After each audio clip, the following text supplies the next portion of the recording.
In times of peace, we forget how fragile said peace really can be. Before Deep Space Nine, before the Kitomer Council, there was a shot. Fired not in rage, but in warning. A warning no one wanted to hear. Starbase 234, the edge of the Arcanist frontier. A lone bird of prey from the House of Duras decloaked, demanding to inspect the station's perimeter for Dominion infiltration. Starfleet scrambled a flight of Peregrine-class interceptors. The USS Thunderchild moved into position.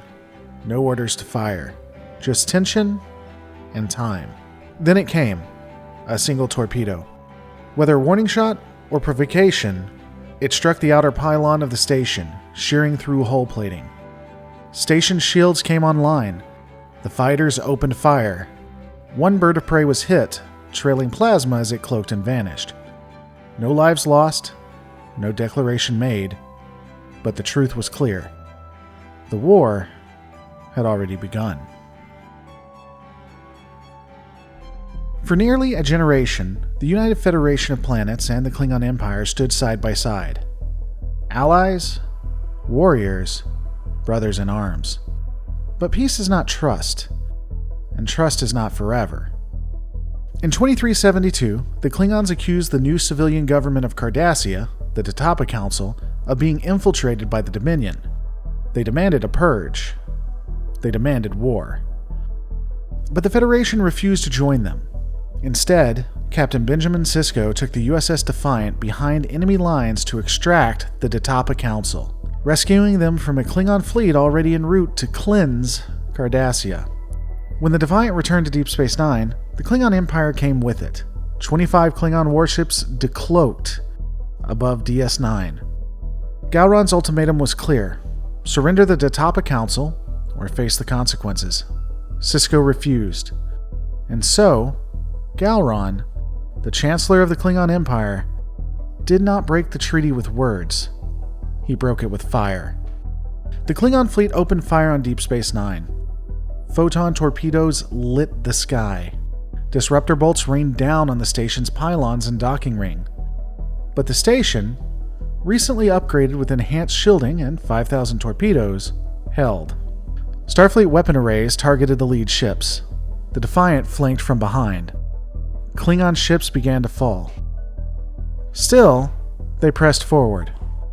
Several birds of prey broke through the outer defenses and beamed boarding parties directly into ops, engineering, and the habitat ring. Bajoran militia strike teams, along with Federation Starfleet forces, led by Odo, fought room to room. Federation and Bajoran security sealed off entire decks to contain the fighting. On the promenade, civilians ran for cover as Klingon warriors breached the lower levels. It was not a full invasion, but it was war. And then, the Klingons withdrew. There was no final charge, no surrender. They left the battlefield smoldering, talked out of the fight by Sisko.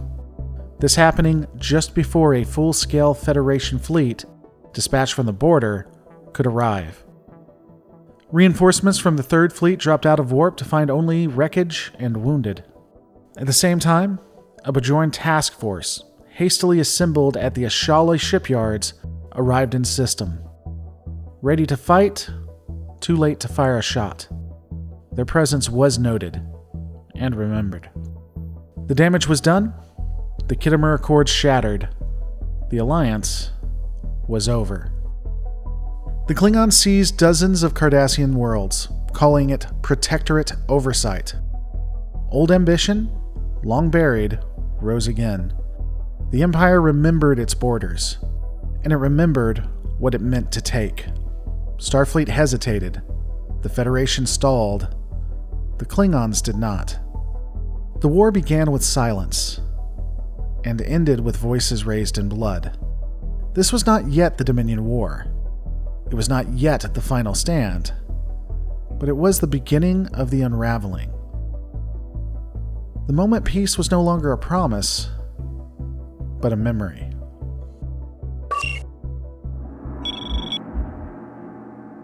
The Klingons had made their intentions clear.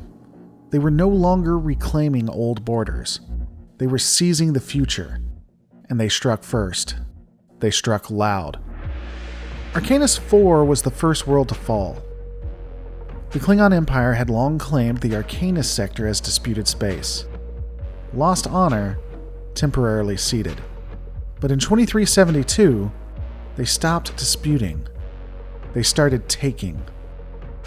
On stardate 49597.2, General Taroth of the Stilfang Occupation Armada launched a full-scale assault. Vorcha-class cruisers bombarded orbital defenses. Birds of prey dropped infantry on the capital within hours. Federation forces, outnumbered and undersupplied, held their ground long enough to evacuate civilians, then withdrew. When the fighting was over, Klingon banners flew over a Federation colony for the first time in almost a century. Arcanus wasn't just a tactical loss, it was symbolic. Starfleet watched as an allied world was taken and did nothing, because behind the front lines, the Federation was still debating whether this was war. But the Klingons weren't waiting. Then came Pentath, a humanitarian convoy. 7 civilian ships, 2 medical vessels, entered into the Pentath system under Starfleet escort. They were delivering food and medical supplies to Datapa-aligned colonies on the Cardassian frontier. Klingon ships intercepted them at warp, demanded inspections, accused them of smuggling changelings, then opened fire. One of the Klingon ships was unmanned, disguised as a civilian transport, destroyed in the exchange. Klingon propaganda labeled it a war crime, a Starfleet atrocity. But Odo's investigations revealed the truth. It was a trap. The ship was a decoy. There was no one on board. The Federation had been baited, and then blamed. And the Klingon war machine was just getting started. The real blow came next. Gnalda 4. A small listening post, an unassuming colony, but strategically positioned between the Bolarus and Agilon corridors. The USS Shiloh, a Miranda-class patrol vessel, was stationed in orbit, protecting the outpost. When the Klingon fleet arrived, they expected a retreat. Instead, they received a message. Short, formal, clear. This outpost is under the protection of the United Federation of Planets. If you wish to take it, come and fight for it. Everyone knew the Shiloh couldn't win. 2 battle cruisers, 3 birds of prey. No reinforcements, no hope. But they fought anyway. For 17 minutes, the Shiloh returned fire. Her shields collapsed, her hull split. Still, she stood between Gnalda 4 and invasion. She disabled 1 Klingon scout vessel and scorched another before her core detonated. There were no survivors, but that stand earned more than grief. It earned respect. General Taroth of the Klingon Stilfang Armada ordered a halt to the invasion. Federation personnel planetside were given quarter, and before withdrawing, Klingon engineers burned a message into the outer hull plating of the shattered Shiloh, using plasma cutters and ritual blades. It read, "They stood, they fought." The crew of the USS Shiloh died as warriors. Their names are known to us. And beneath it, fused into the metal, 38 names. No reward was given, no territory reclaimed. But across Starfleet, a quiet phrase began to spread. They never surrendered, so the Empire saluted them. The Klingons took Gnalda, but even their commanders would later say they did not conquer it. In the space of weeks, the Federation had lost 3 worlds, 1 starship, 2 convoys, and the illusion that diplomacy could save them. There would be no peace talks, no waiting, no more mercy. The Empire had spoken, and it spoke with fire.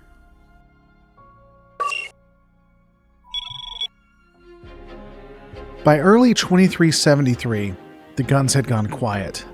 A ceasefire had been signed. An uneasy truce brokered in shadow. A fragile attempt to stop a war that had spiraled beyond control. But not everyone honored it. Agilon Prime was supposed to be safe. A medical colony, no weapons arrays, no fleet support. But the Klingons came anyway. They landed with no warning and began shelling hospitals and evacuation corridors. Doctors and nurses dug in behind fallen barricades. Civilians hid in storage bunkers, converted into triage centers. It wasn't a battle, it was a siege. And it was a betrayal. The Starfleet ground presence was minimal. Engineers, medical officers, a handful of tactical personnel. Not warriors, but they held. One medic later said, "It didn't feel like war. It felt like we were trapped in a nightmare, and the sky had declared itself our enemy."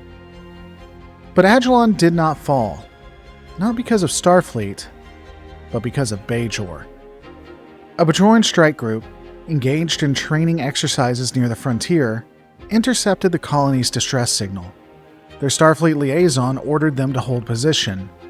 They disobeyed.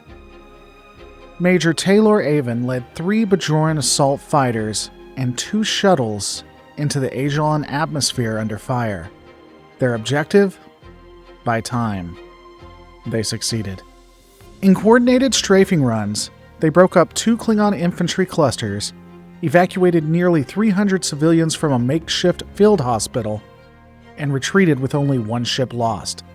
When questioned later about his decision, Avon said, "It was never my role to judge the Klingons for attacking a hospital. That's the Prophet's job. I was just there to arrange the meeting." The attack shocked even Gowron's council. Hospitals were not supposed to be targets. Civilian slaughter was not Klingon doctrine. General Corell delivered a single-line protest in open court. There is no glory in killing those who cannot lift a blade. The protest was ignored, but not forgotten. Elsewhere, stories filtered back from the front. Colonists on Pentoth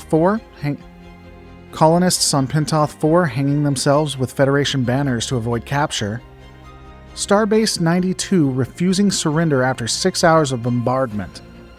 Broadcasting a reading of the Federation Charter until their power failed. A Klingon commander reportedly saluting a fallen Starfleet captain after breaching a defense tunnel. These were not victories, they were scars, and they echoed louder than weapons fire. The war was no longer just a conflict of fleets. It had become a conflict of memory, of what was worth remembering, and what could never be forgotten.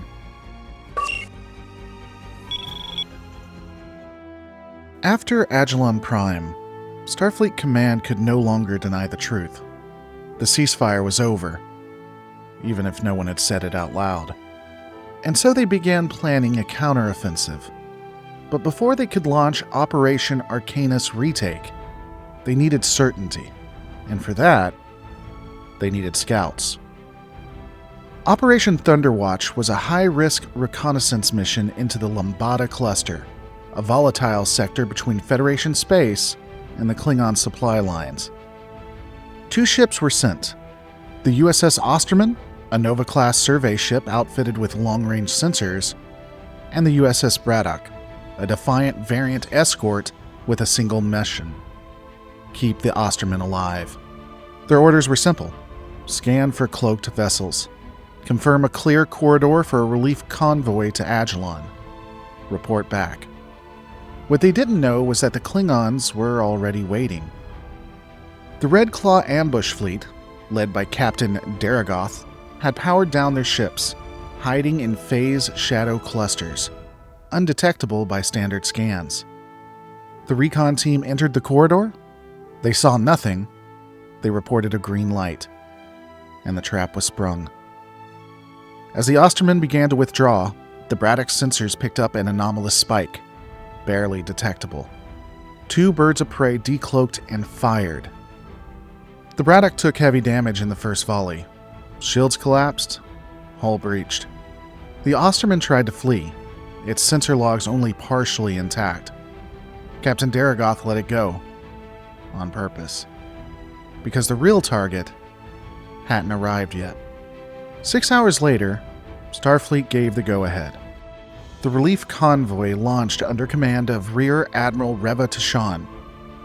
5 transports, 2 hospital ships, 1 dreadnought. They entered the Lambada cluster with confidence, based on the data that had already been compromised, and the Klingons were waiting. The ambush at Lambada was brutal. The Klingons decloaked at close range and struck without warning. Within 30 seconds, shields collapsed and auxiliary power failed. The convoy scattered. 1 medical transport was destroyed outright. The others jumped to warp with escape pods still launching. A warp core breach lit up the cluster like a dying star. Over 600 officers and medical personnel were killed. There were no survivors from the command deck. When the Osterman's corrupted logs were finally recovered, 1 line stood out, half glitched, but clear in meaning. Klingon silence is, itself, a signal. We are being lured into the quiet. The quiet had closed in, and it had taken everything. The Federation Council demanded answers. Admirals offered them. Miscommunication, interference, bad data. But those at the front knew the truth. The Klingons had set the trap. Starfleet had sprung it. And now, the war had changed again.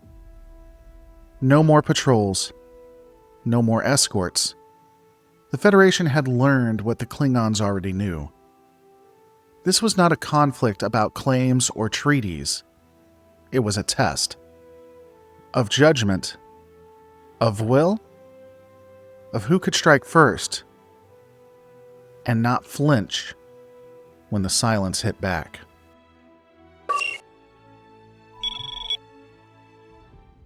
By mid-2373, the Klingons had taken colonies, convoys, and entire sectors. But the next target wasn't strategic. It was symbolic. Narendra Station sat near the old Romulan neutral zone. It was small, unarmed. A monitoring outpost staffed by exopolitical analysts and Federation historians. It was named for Narendra III, the Klingon colony the Enterprise C had once died defending. That sacrifice had forged the Khitomer Accords, the symbol of peace. So the Klingons destroyed it. 3 birds of prey entered the system. 2 passed silently. The third, the IKS Terok Mor, a ship of the House of Morel, opened fire. There was no challenge, no warning. Within minutes, the station's upper modules were vented. 14 dead. The rest trapped in decompression shelters until the USS Redoubt arrived and drove the attackers off. But 1 bird of prey did not escape. The Terok Mor was hit by a spread of phaser fire. Its warp core destabilized. The ship was crippled, drifting. The Redoubt moved in. Commander Elise Nadar faced a choice. The Klingon ship was disabled, systems failing, no weapons active. She opened a channel to offer rescue. No reply came. Instead, the Terok Mor began flashing its navigation lights, an outdated Klingon code known as the Rite of Fire's End. It meant one thing. We will not be saved. We choose to die. Nadar hesitated. The tactical officer stated, "We can save them." "I know," the captain replied. "That's the problem." The bridge was silent. According to the tactical officer's log, She paused for 32 seconds. No one spoke. No one moved. She later wrote in her private log, "They were helpless. I knew that. But they asked for death. And to deny that would have been cruelty wrapped in kindness." Then she gave the order. The redoubt fired one final volley, and the Terrakmor was gone. Starfleet Command considered opening a war crimes inquiry. Destroying a helpless ship wasn't just controversial, it was potentially illegal. But then, something unexpected. A transmission came from Lord Koresh Morel, Patriarch of the House and uncle to the ship's fallen captain.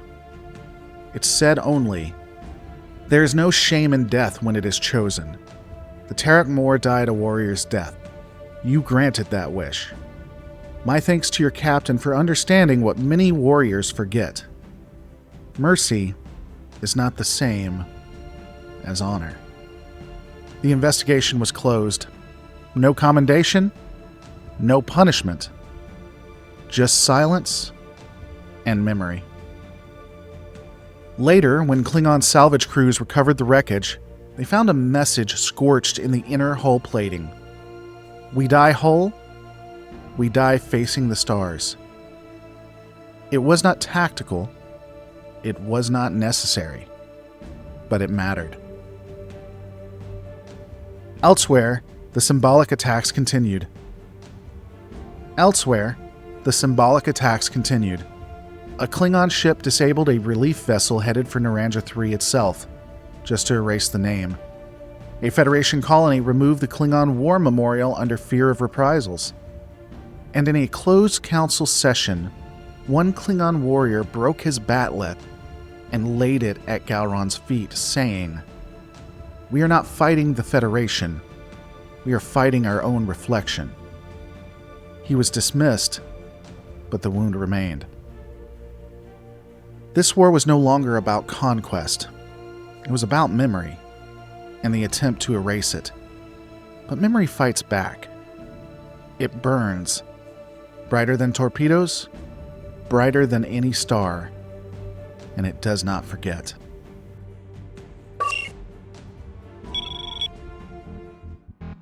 By late 2373, the Federation had stopped moving forward. Operation Arcanus Retake was still under review.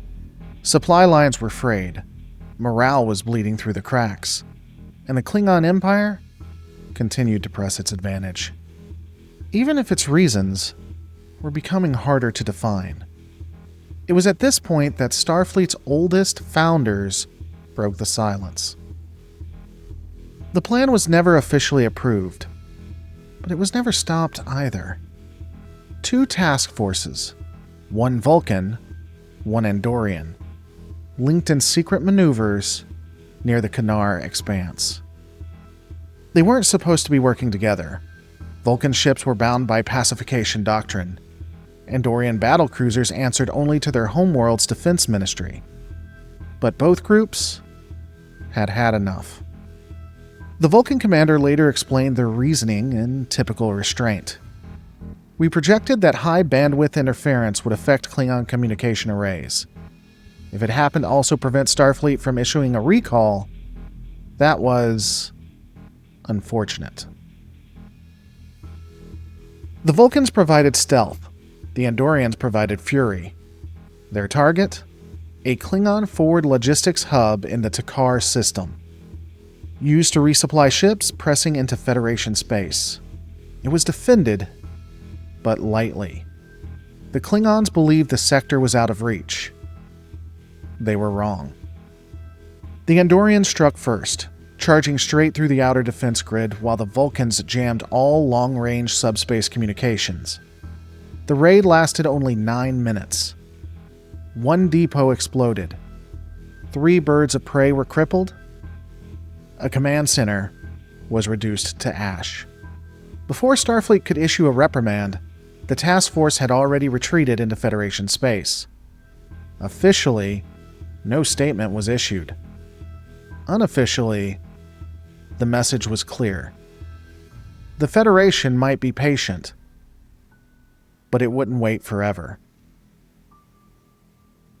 When asked why he had participated in the raid, Andorian Strike Group leader Commander Thovek simply said, "We weren't trying to win. We just wanted to remind the Klingons that they could lose." The Klingon High Council was furious. Some called for retaliation. Others were embarrassed. But one quote, later leaked from a closed council meeting, came from a senior general. The attack by the Vulcans and Andorians was ill-conceived, reckless, and risky. It was a true Klingon maneuver. "I can't wait to celebrate the Federation's victory in Sto-vo-kor." The fallout was complicated. Starfleet disavowed the raid, but quietly elevated the Andorian and Vulcan commanders behind the scenes. House Morel issued a rare statement of respect, and the Empire, though enraged, began to reconsider its escalation. Because if Vulcans had abandoned diplomacy, and if Andorians had struck without orders, then the Federation was no longer predictable. It was dangerous. And that made it worthy of caution. More than one historian later claimed that this unauthorized raid did more to force the final ceasefire than any Starfleet offensive. It didn't change the map. It didn't win the war. But it reminded the Klingons they weren't the only ones willing to fight without permission.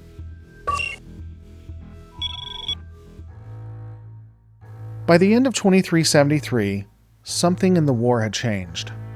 Not the maps, not the weapons, the tone. Victories were less decisive, Klingon movements less aggressive, rumors more frequent. Some claimed Gowron had gone mad. Others whispered of secret orders, contradictory missions, fleets being pulled back for no reason. The truth was worse. The unthinkable had become unavoidable.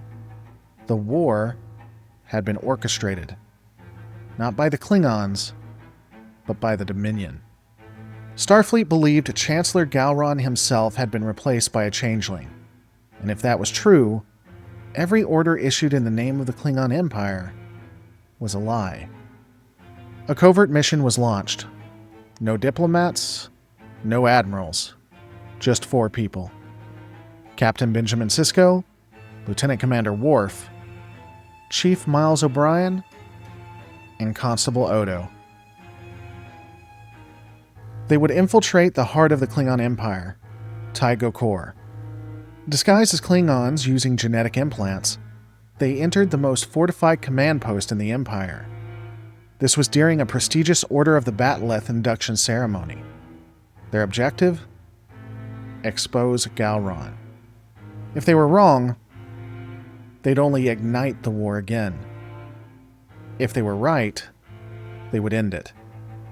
What they found wasn't madness, it was calculation. But it didn't come from Gowron. It came from General Martok. The changeling impersonating Martok had embedded himself near the top of the High Command, whispering into Gowron's ear, feeding his paranoia, directing his orders. And no one questioned it, because Martok had earned loyalty. That loyalty almost doomed an empire. The plan to expose Gowron nearly failed. Chaos broke out inside Sto-vo-kor. But then, Odo realized the truth. He recognized changeling instinct. It wasn't Gowron. It was Martok. The Klingons turned on Martok, and in a brief, brutal fight, Odo brought the imposter down. When the changeling's body reverted into its natural state, the room fell silent. Gowron looked on in horror. The truth had finally surfaced. The Klingon Empire had been manipulated from within. The Dominion had started the war, not with ships, but with whispers. The moment Gowron saw the shapeshifter's form collapse across his feet, he ordered a halt to all hostilities. No speech, no ceremony, just the end. A ceasefire was declared within days. Formal negotiations were opened. The war was over, but the wounds weren't. Starfleet had lost ships, the Empire had lost honor. And somewhere beyond the wormhole, the Founders had learned exactly what they needed to know. They had tested how the powers of the Alpha Quadrant could be pushed, and they weren't finished. The Klingon-Federation War was over, but the Dominion War had already begun.